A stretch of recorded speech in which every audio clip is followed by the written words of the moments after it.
clankers. Fucking clankers. Fucking clankers. Fucking clankers. Hi, Jesse. What are you up to today? Just normal, yourself. Fucking What are you doing? clankers. I set up in the loft. It feels so bright compared to the basement where all the cats go for the litter box. Usually I have a steady stream over my right shoulder of cats going in and out of the litter box while we're recording. And this is so peaceful. Yeah, you had all those Legos in the background and all that stuff. Which I yeah. love. Those are mine. I love them.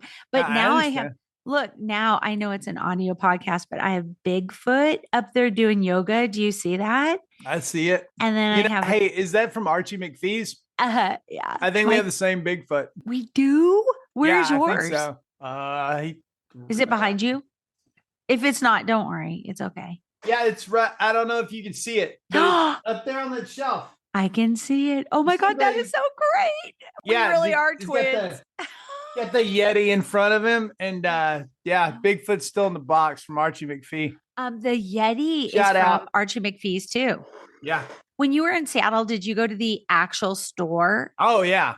Oh my yeah, God. yeah. That place is amazing. And spent way too much money there at the actual store. You know, they could feel free. You know who would be anti-AI? Archie McPhee's. They could totally sponsor us. I think the Archie McPhee guy is on Substack. I think I've seen him on there. We need to follow that dude. Okay, we need to find him. What? Yeah, no, he was the impetus behind that whole thing. And he's always stayed super connected to everything that they do. That is so exciting. I don't know. Archie McPhee's is this famous, they're an online toy store. Well, yeah, totally, novelty store. They're a novelty store, I guess. Yeah, how they actually started was just basically they would get free stuff. It was like the original barn sale in Seattle. They would just gather up free stuff. So some of it was like obscure medical things. And then they would call it something else. And they would put funny little tags on it. And you'd go around the store and just laugh and laugh. Then they started creating this little catalog that they would mail out that was so funny. Like if you can get a hold of it, I don't know if I have copies still of it, but it's so funny.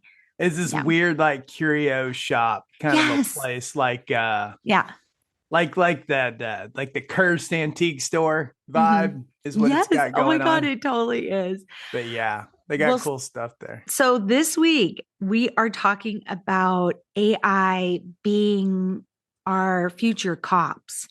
And I know RoboCops is a movie, right? But I've never seen Minority Report, but if you have, you can fill us in about that, Jesse. But the thing that I was struck with when I started doing research for this episode is that I'm pretty sure everybody who is getting this hit with their ears right now can agree. AI is creepy, right? We agree, but its beginnings are crooked. They train these models on stealing, pirating original art, writing, music, voices, images from all of us. They literally stole it from us. So are we surprised now that there's AI scams going on? And this push to have what's called predictive policing, we should all be creeped out by this whole thing and be pushing back. Yeah, I mean the deal with Minority Report. I think I'm right here. If I'm not, may the gods be kind to me. But I think it was Philip K. Dick's story originally, and then Spielberg and Cruise made that, and it's actually a really good movie. They use they're like psychic kids, like the empaths that they have all network that they have the three of them networked together, and connected to a computer.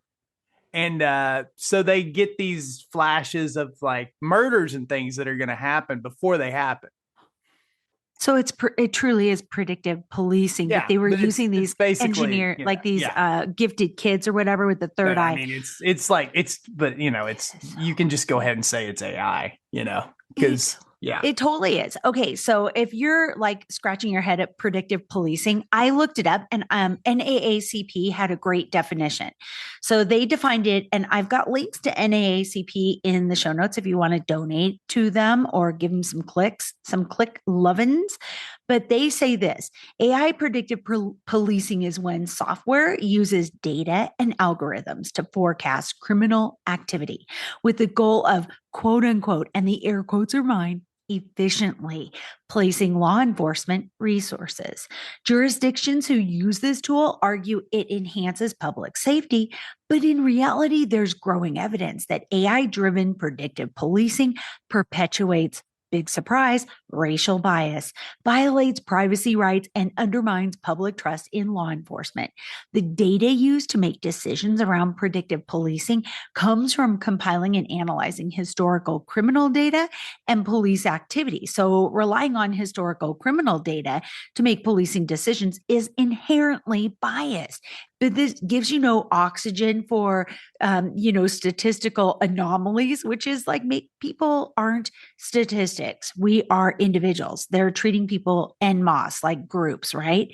And the data shows that the Black community is disproportionately negatively impacted in the criminal justice system due to targeted over policing and discriminatory criminal laws. So we should all be creeped out because a lot of cities across the US are already adopting predictive policing tools.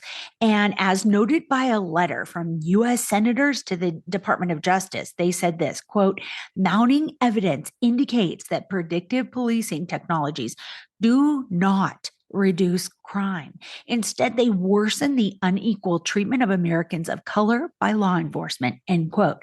And the senators authored this letter there to call for the DOJ to cease funding for that predictive policing until further information, audits, and due process occur.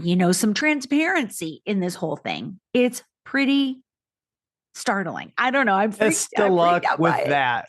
Best of luck with that. Good. I know. With that writing that letter, I'm sure that's gonna do a lot. I know it's like a tersely worded letter, and so it shouldn't make us feel like action has taken place. You have a valid point there. Action hasn't taken place. I actually think that on a micro scale in our communities, we should start pushing back. I'm not impressed by anybody writing letters anymore. I just, Yeah. And that's what everybody's doing now. They're like, we sent a letter to the blah, blah, blah. And I'm like that absolves them of doing anything else. Yeah. They're really going to care. You know what I mean? Yeah. So, yeah. No, this technology's been around for a long time. They talked about big retailers like Walmart. Yes, I was just going to ask you about that. All their cameras, in their stores, and this has been going on. This is for years now. All their cameras are networked together, and they all feed to a data center that's I think it's in Missouri or something. It's right outside of their headquarters in Bentonville, Arkansas. And, they're just like, it just helps us keep track of this and that. But that's not what, in the same way, that's not what Amazon's doing with all the data they're collecting. You know what I mean? So it's like, they had already created this technology to predict how you're going to shop and what kind of coupons to give you. And you know what I mean? Because they're watching on the cameras, they're seeing what you look at. And then and since with the AI things that are happening right now, that's just that technology way up. It's an easy transition. They've already created the technology. Yeah. They already know how to track us. Yeah. We're all walking around with like the greatest surveillance device ever created, in our hand, or, our pocket. Everywhere we go. Seems unfortunately like a natural progression. Going to go over to that is going to feed over into, law enforcement and military applications. But like, Jesse, this is where it was always headed. I feel like I've fallen for propaganda for it because I like to watch sometimes true crime, like 48 Hours or whatever, or Dateline. And they always, you just reminded me, they always show the culprit at Walmart shopping and what they're putting in their bag, and so it's like the rope, it's like the duct tape, it's like, you know what I'm the talking bag about? of lime and Oh my God, the zip cords the in the bag of shovel. lime, Yeah. the luminol. Yeah. Right. To just make sure they covered their tracks, spray the luminol. Thanks, Dad. Rest in peace, Dad. But yeah, no. So I was like, oh, yay. I'm so glad they have this footage. They've really got him now. Now, I'm guessing they probably had to have a warrant for that footage. I'm hoping. But does everybody that walks into Walmart know that that footage is collected and is stored somewhere for in perpetuity? I doubt it. Me too. I Yeah. mean, they talked us into putting listening devices in our houses. You know what I mean? I know. You're you know, right. Everybody's doorbell has a camera on it, Yeah. That they're just like hijacking to get info for people. Yeah. What do you think Roombas were doing? No, I know. They came out, a They were whistleblower said, mapping your houses. and where you didn't have furniture. So it's like then Amazon, that was just one of the uses, but Amazon would then sell you, oh, you need another bed or you need a couch or whatever. And they say they can do that with Wi-Fi signal now. What? Like through walls? Like with a bat. That is creepy. Yeah, they have a way now echolocation. They can read the Wi-Fi. So your Wi-Fi router that's emitting, God, yes. Yeah. They can tell like where you are in the house and stuff. Yeah. Oh my God, that creeped me out. Well, okay. And everything, because it's creepy. So, I mean, it's not only creepy, it should piss us off, because when you were talking about Walmart, it reminded me of in Colorado, and I'm sure it's other places, because they're national chains. They were using facial recognition and these cameras in the parking lot as well. So they're collecting data on you before you've even gone in the store, like to see what kind of car you have, how old it is, how you're dressed, what your age is. And they're changing the pricing on your products in your basket based on what they're gathering in your 100%. Yeah, 100%. That is so creepy. So when I had silver hair, I had just let my hair go just silver, and then I was changing it every color. Thanks for noticing, Jesse, for like 4 weeks. I would go purple, I'd go to blue or whatever. When my hair was silver, my grocery bill was lower. And then now that I've gone to like blonde, I've been looking at my what my receipt is and going, this isn't what it was marked on the shelf. And they'll go, oh, sorry. And they'll correct it. What was it when it was purple? I think it was like somewhere in the middle. I didn't purple for a while. You're like lavender or something. Yeah, I was purple. Okay. Yeah. I have been all the shades. Every week I just do a different color just for fun. And pink, like a pink. Wow. Pink. I feel like I had very cheap groceries. I don't know. So maybe dye your hair pink and see if you get cheaper groceries. Maybe is there any difference from when you had bangs versus when you didn't have bangs? Well, when I had when my bangs were growing out, actually, now that you said that, when they were kind of growing out, but they weren't long yet, they kind of looked Trump-esque, and it freaked me out a little bit. And my grocery bill was the highest it ever had been. Now that you say that. So but now I just know that the last time I went grocery shopping, I asked them about it. And then it feels like they corrected my bill. They're like, oh, I think you just missed a couple discounts. Did you put your number in? And I said, I did. But then she did some swoop, swoop, swoop with her little lanyard thing. And then it was like 20% was off. Yeah. It's not just, supposedly, Home Depot and Lowe's are bad about giving that information, turning that information over. From what I hear, I don't know. But all the grocery stores are doing it, and it's not a new thing. We used to. There's a place, a restaurant supply place, and I've only seen them in LA. Is a place called Smart and Final, and we had one close to our house, so we would go over. If we're like, hey, we need paper towels, let's go over to the restaurant supply place. And Right. like, Smart. you know, yeah, it's called Smart, and it was called Smart and Final. I I guess feel it like they stands were for- marketing to serial killers, Smart and Final. Yeah, I don't That's know. really creepy. Hey, Jesse, are you old enough? Do you remember grocery stores where you would go around with a little wax pen and you would write the price on your goods? Did you ever have a place like that in Texas?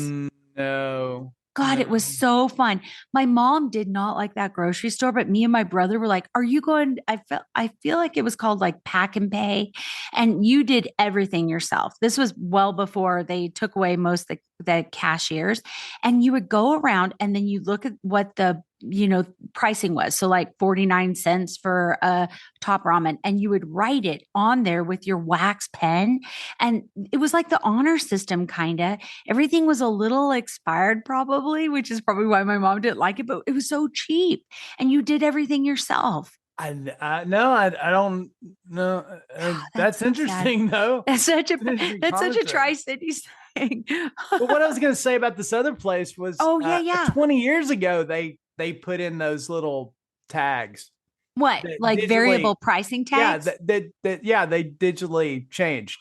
That is, wait, 20 years ago? Oh yeah, because this would have Oh my been God. 2005 ish, 2006. Yeah. So yeah, 20 Yeah. years ago. 20 years ago.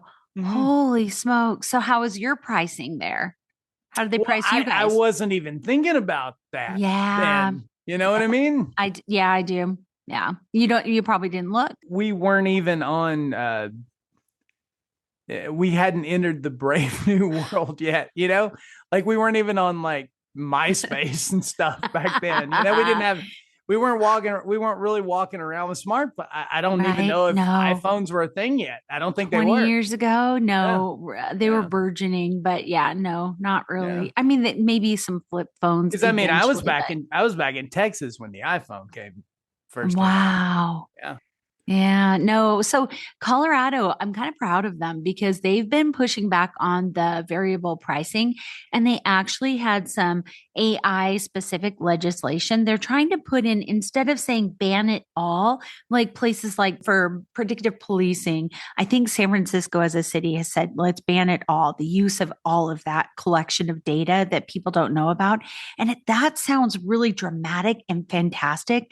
But the argument against it is that it can be wiped out with like a single vote, or, a single group, committee that says, hey, no, we can't have this stand, and they can kind of wipe it out. Also, kind of funny that that's where all the tech bros hang out. Yeah, I know. Isn't that interesting? Yeah. But then in Yeah. Colorado, they're taking a different approach where they're basically saying it's here. The technology is here, but we need to give people more guardrails, and they need to know when it's happening. In schools, we need to basically have parent consent. It has to come from the school board, and there has to be a reason for it. There's going to be, obviously, I said obviously, but really it's not. There has to be a warrant in order to collect this information from people if it's going to be used in a legal fashion. So they're trying to push back in a different way that it almost seems like simultaneously mind-blowing. And why aren't the others doing this? But it's kind of taking a little test run here in Colorado. Why is it legal in the first place? That's exactly why? That should be the question that all of these lawmakers are throwing out there. Like, how is this legal in the first place? Yeah. How is it legal that all of our information and our image is constantly because they're all getting paid off? Yep. Okay. They're all getting lobbied to death. That's what I think too. And they're not going to stop the money train. Yeah, I agree. They don't have an incentive to shut this down. And I think that some people wouldn't know, but I know places that you go all the time that feel very trusting and like fun to shop at, like IKEA. And I'm not dogging on IKEA. I love IKEA. I love my smorgasbord. But I was having a hot flash and I was like checking myself out, with a little thing, and I was putting my stuff aside. I'm very law abiding. I won't put anything into my giant IKEA bag until I've paid for it. So it's just laying there. I am very, very honest, but I'm starting to have a hot flash. And all of a sudden, this person comes over and she says, I'm supposed to audit your, what you have going. I have to have you stop and I have to audit what you're doing. And I said, is it like, does it tell you the heat of me because I'm having a hot flash? She goes, yeah, it's biometrics. What? Yeah, she told me it's biometrics, that I was like, when somebody's like perpetrating a crime, apparently you get hot and sweaty. Well, I'm middle aged. Wait. Yeah. So what's reading the biometrics? Their camera thing. Their camera up above that is surveilling you as you're checking out. So now, okay, so you're telling me that the cameras in IKEA, okay, at that time, are hanging up in the ceiling like the goddamn Predator. That's what you're telling me? No, it's worse than that. It's the one right in your face as you're checking out. Oh, it's the right one there. that's okay. The one that's looking at you. At the so there's thing. indicators. So apparently, middle-aged women are being harassed. And so then it made me paranoid, Jesse. I was like so paranoid after that because I'm like, if I have a hot flash before I check out anywhere, are they going to is it going to be, I'm going to get frisked by, I don't know, people, security folks, if I grocery shop. And so then it became, I would literally have an anxiety attack, which would cause me to have a hot flash. It was so bad. I was a puddle. I was a puddle for a freaking year, I swear. God, how do you, why you got to ruin IKEA like that? I'm not. I still go there now. The best part of IKEA was always was always where all the like the spatulas and all that crap was, the cutting board, Oh my God, lamps, I love it. all that stuff, I know. One time we were in IKEA in Colorado, and my younger daughter was there with us, and it was me, my younger daughter, my older daughter, and my younger daughter was taking a week off. I think it was spring break at college. So anyway, we were in Denver. We decided to go to IKEA and eat some good food at the cafeteria and just walk around. And all of a sudden, the sky turned dark. And my eldest looked at their phone and said, oh my God, I just got an alert that there's supposed to be a tornado touching down. But don't worry, it'll never come here. We're surrounded by mountains. It'll never be here. It'll never touch down at the tech center. And then we're watching it come and come and come. And then it's getting closer and closer. And we're so focused on our little flight of like the teeny tiny desserts that we got at the cafeteria. Bryn, my youngest, is law abiding. And so she's like, if it says it's a tornado watch and we're supposed to get to the whatever the safest place is in IKEA, then we need to do that. We're like, yeah, but we didn't even dip into our desserts yet. So me and my eldest are just chomping. And then Nora goes, oh, this is concerning. It's right over the IKEA.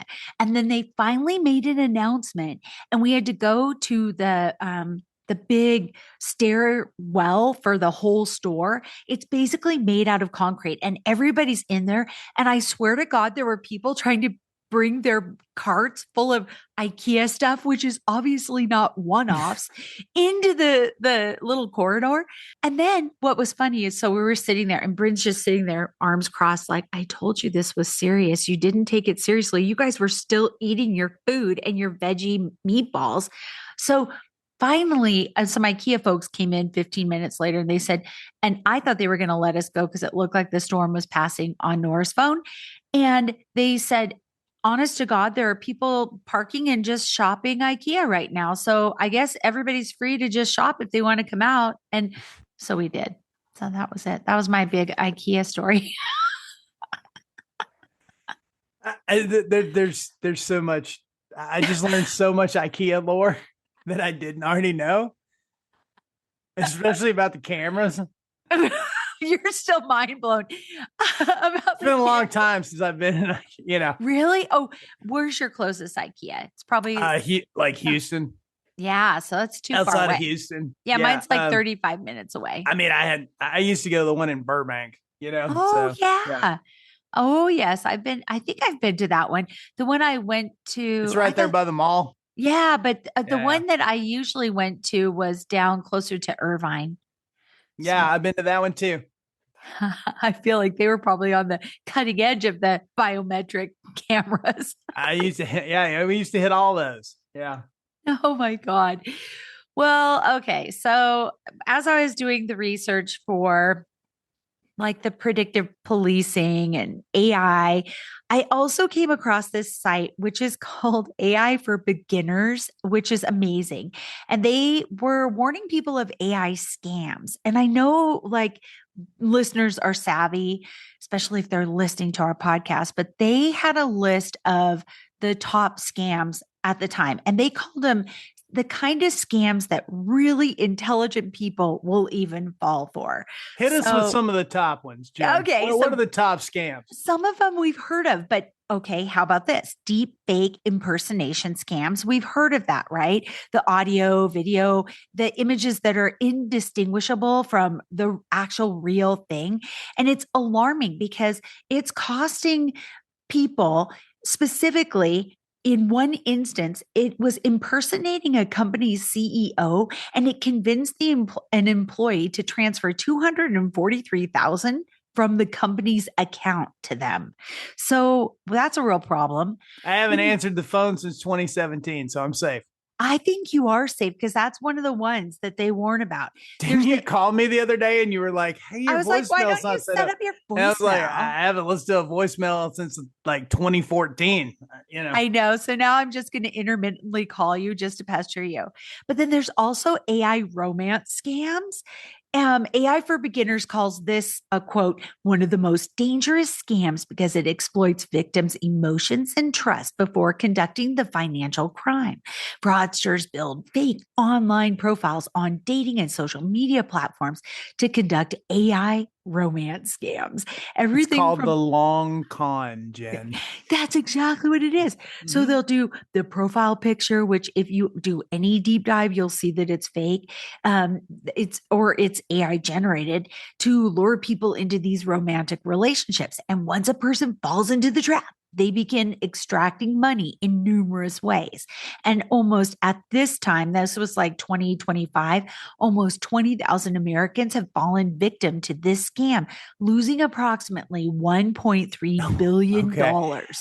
I guarantee it's more than that. It's No, I was there's thinking that 20,000 too. people that we know about that have That admitted to it. But I yeah, that's agree. way more than that. I Gotta feel be. like, don't you feel like older folks like the AARP set, don't you think they would be the most easy to victimize with AI stuff? Oh, they love talking on the phone.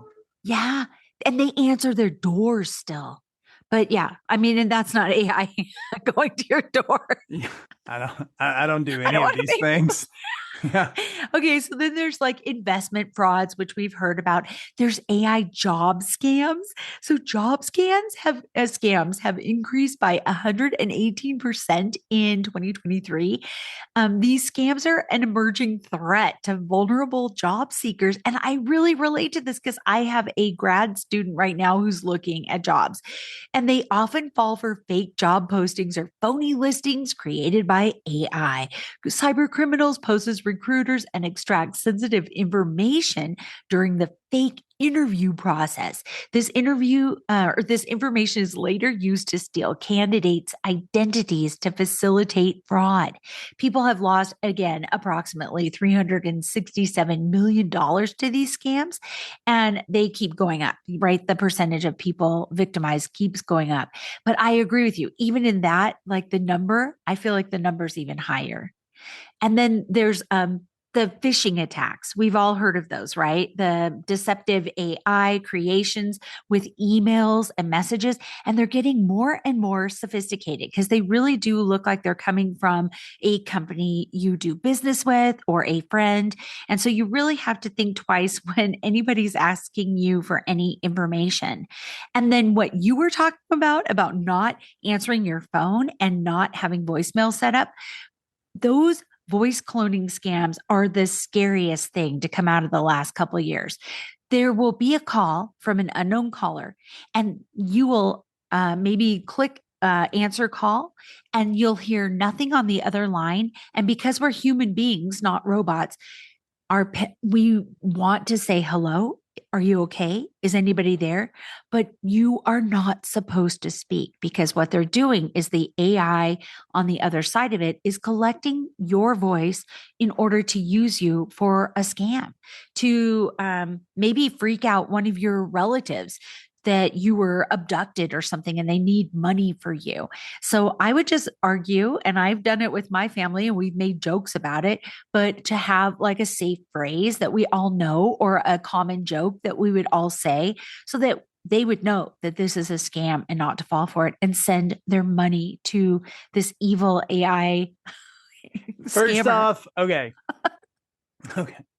And this is where everybody's been like, oh, you're crazy. All right. So first off, What? I have a phone that's my phone. Okay. Right. About 10 of you have that number. Okay.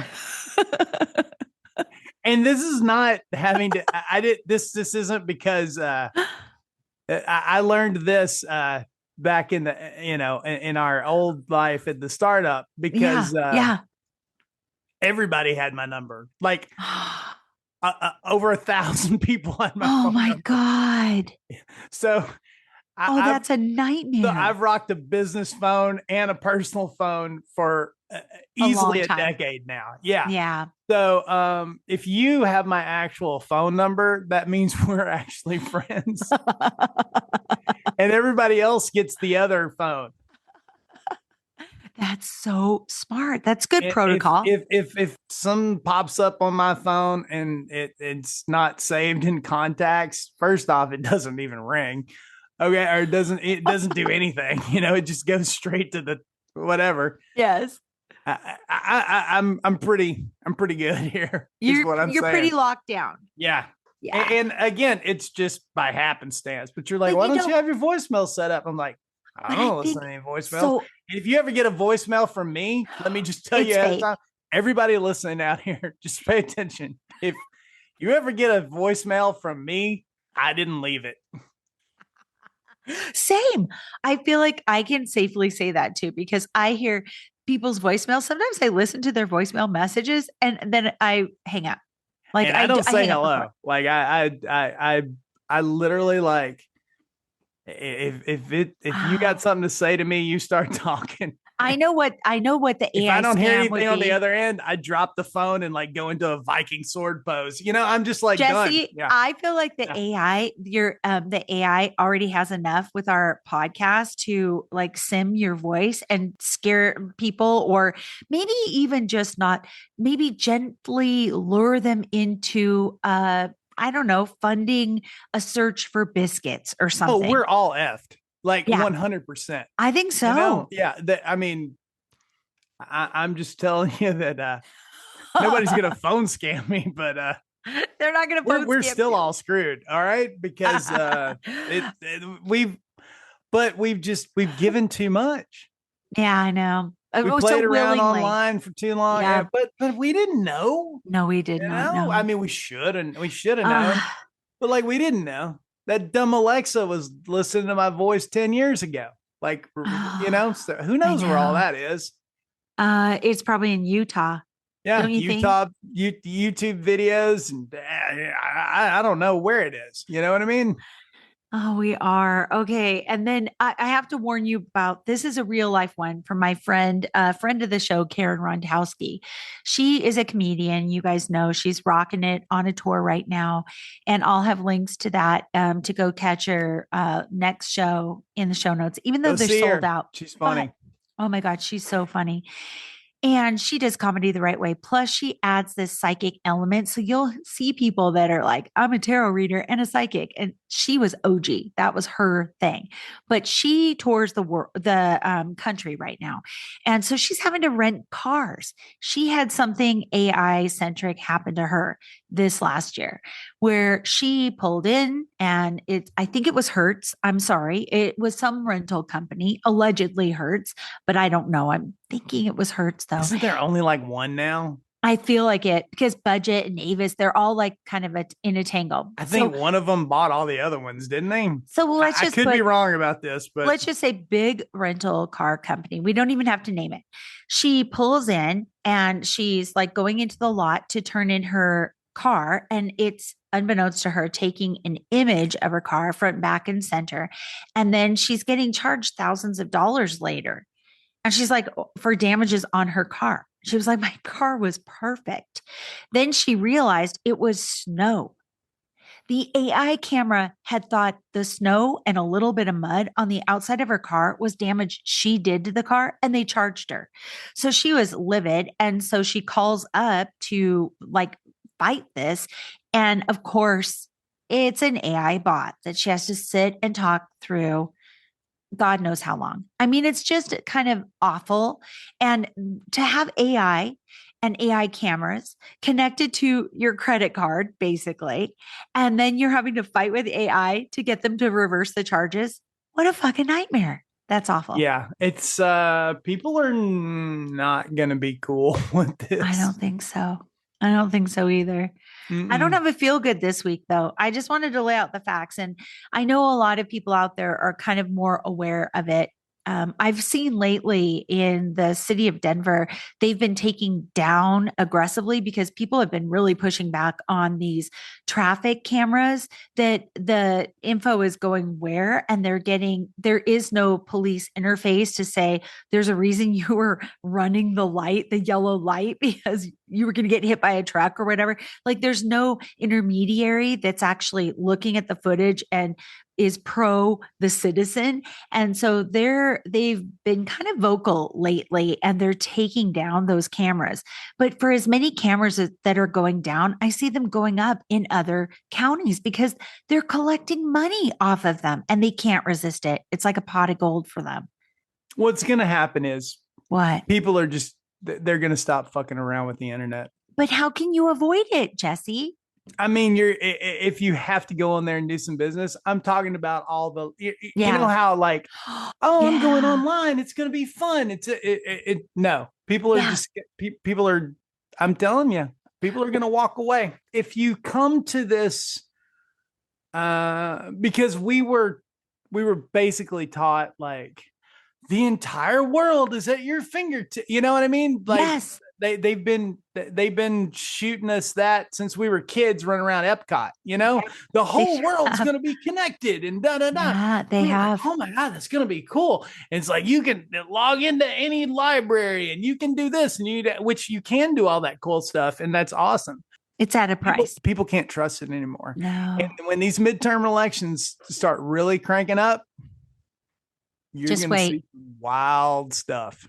Oh yeah, you're gonna see we're already starting to see breadcrumbs of it. It's already out there, but you're gonna see some AI generated shit, slop, crazy, and people are just gonna, you know. Do you think they'll be desensitized entirely and just not believe anything? I really feel like a lot of people will. Yeah. You know, there's always going to be a certain amount of people on one side or the other who are gonna. They're not going to care. It just reaffirms, you know, their worldview, their little bubble that they're already in, you know? Yeah. Yep. So you can't help those people. I just whether realized AI exists or AI doesn't exist. No, exactly. Normal people are just going to go, well, why do I want to hang out on the internet? Everything on there is fake. It's all like AI bullshit. And it's, you know, I don't want to see like unicorn kangaroos jumping out of Mark Zuckerberg glasses and, you know, just whatever kind of shit that they, you know, and it makes, and you know, that's why I'm loving Substack because we're connecting with actual real people. And they have different senses of humor and they're reacting to different things and they're offering different types of art and different ways of like, there was this one Substacker today that took their gas bill and they were like annoyed by this overdue gas bill and they cut it up like almost like a ransom note and they made it into a little poem. And I thought that was so clever. It's like, oh, hey, be an adult. This is a warning. Do you need help? And it was hilarious. And I love that aspect of it until I hope it doesn't get ruined because this is so refreshing. the thing that I've noticed about Substack so far, and I mean, Yeah. this is not a commercial for Substack. No. I will quit you if like things go weird, Me too. like Yeah. everywhere else. Same. But right now, there seems to be, from what I'm seeing, there seems to be more of a willingness to debate and have discussions about things instead of just constantly like the Facebook comments and whatever else. I haven't seen a lot. Now, I don't follow a lot of politics and stuff on there, same. so I I'm don't sure either. that's where a lot of that stuff is. I've been aggressively kind of, if I see something pop up, I hit the little dots to not show me too political. I have an RSS feeder and everything set up for, So you're set. It feeds me all my, that's where I get doom holes and like all my politics news and or whatever, you know what I mean? But you're right about Substack. So would you say it's not the echo chamber that other places have become? And I think that's artificial. I don't think so yet. And I think because there was a real push for a lot of journalists, it seems like, who got fed up with all the nonsense going on mainstream. Yeah, that's what I've noticed too. Have moved over, gravitated there. Yeah, like people that you're like, oh, I used to see them on the news all the time, and they're not. Now they're over here doing their own thing and saying whatever's on their mind. Enjoying something new like Substack, where it feels a little more real. That's a good thing. But the other thing, we had a text thread this week. I think it was this week, and we were like, normalize going out of the house without your phone. I'm trying so hard. I am too. I will tell someone, or I'll leave a note just in case 48 hours needs to recreate where I went. I'm at Ulta. I should be back in 15 minutes. The only reason I have it is in case emergencies. Yeah. I know, but I found myself being, I tell you what I am doing now. And like, I didn't notice that I was doing it until I noticed that I was doing it when we started talking about that. Yeah. When I am out places, I'm not fucking around on my phone. That is really good. I have it. Oh my God, but it's in my pocket and it's not in my hand. Oh my God. Wait, I have one more story to share with you, and then I'll let you go on with your day and take care of your dogs and see your sister. This is another Karen Rontowski story. But this was a couple years ago. She was in line for something and she was going to pay for something just at a chain. I'm not going to out like what she was buying and where she was, but she was just there, and she hadn't even gotten her card out of her wallet yet. There was a person in front of her in line, and the cashier goes, "Oh, you've already paid." She goes, "No, I didn't. I get a text if I paid on my card." And he goes, "Yeah, and I didn't get a text." And Karen goes, "Oh, I just got a text that I paid for your stuff." So those little chips in our bank cards, our debit cards, she started doing research. And the cashier was saying that this happens all the time, that if your card is out, it is grabbing the closest available chip to read it to pay the thing. So I've noticed in Denver that same season, I was so glad she brought this up to me and was texting about it. She said, "This sounds ridiculous, but I did a ton of research, and you put a little strip, like the same size as like a Juicy Fruit strip of gum, of aluminum foil in your wallet, and it blocks that. It's like an RFI blocker." And she said, it does the trick. And so all the jokes about like tinfoil hat and stuff, she said, I think of it every time I look and grab my bank card from my wallet and I've got my tinfoil in there. So I did it. And it was during the holiday season, and I was out with my, I think it was my youngest, and we were out going to Michael's, and I noticed a person in the parking lot just like had an open, shopping cart on their phone from Walmart. And they were just walking around like this from car to car. And then they were walking behind us at some point at Michael's. And they were kind of like furrowed brow. And then they kept trying to get closer. And I finally looked at her and I said, "Can I help you?" And I realized when I saw it happen again at a different store, they have an open cart with a certain online vendor. I don't know if it's just Walmart, if it's other places. And they're finding ways to pay for it by just getting close to somebody that has their card, bank card with their chip exposed. And then they pay for it. And then they probably just return it for the cash, don't you think? I mean, that's one way. Yeah, that's one way they can do it. Sure. Yeah. So I would say two things. Number one, let's just take the Karen Rontowski AI tutorial. Number one, always document yourself, your rental car and the shape it's in when you pick it up and before you bring it through their camera. And number two, everybody get a piece of aluminum foil and fold it down to like the size of a business card or a piece of chewing gum and put it in with their bank cards. And let's confound some of these little scammers. Yeah, I mean, that will work. They also make wallets that they do are shielded against that. Right. But all that is aluminum foil, apparently. That's all it is. So you can just save your money and just put in I have one. It's basically like a little aluminum box that all your cards fit in, and it closes and snaps shut. That's so good. Yeah. Look at you. You're just on the cutting edge. Well, I mean, I'm not rich. You know what I mean? You just hang on to it. That's so smart, though. It's just really, really smart. And because I unfortunately, I know that there's stuff like this going on. It happens. Exactly. And, I have to be honest, as like part of me does not judge. They're just trying to make some money and get their hustle on. But it's like, let's hope that every single person that's hearing isn't one of those persons that they get their hustle on, because I don't know. That's what we can do. That's what we can do. That's our reach. I mean, I don't want to make people paranoid. Jesse, did I just make people paranoid with our episode? Oh my God, I feel bad. No, I don't think so. Everybody needs to know this stuff. Yeah, they do. Because life is so much chaos now. Yeah. That you don't think about that. And part of the reason why we allow this is because convenience. Yeah, it is. But the trade-off to convenience is privacy. Yeah, it is. And security. It is. And so you got to weigh that out. Everybody's got to weigh that out in their own life. What's more, is it more important that I'm networked to this thing, or because it makes this happen faster, or is my privacy more important? Yeah. Yeah. And just see it for what it is. Some people don't care. Some people are, if you're worth hundreds of millions of dollars or something. I guess they don't notice then. Who cares if maybe they don't notice? Who cares if they get it? They'll never notice if somebody RF chips them in the parking lot. In the parking lot. And then they'll just assume it's one of their pay teenage for their kids. Groceries. You know what I mean?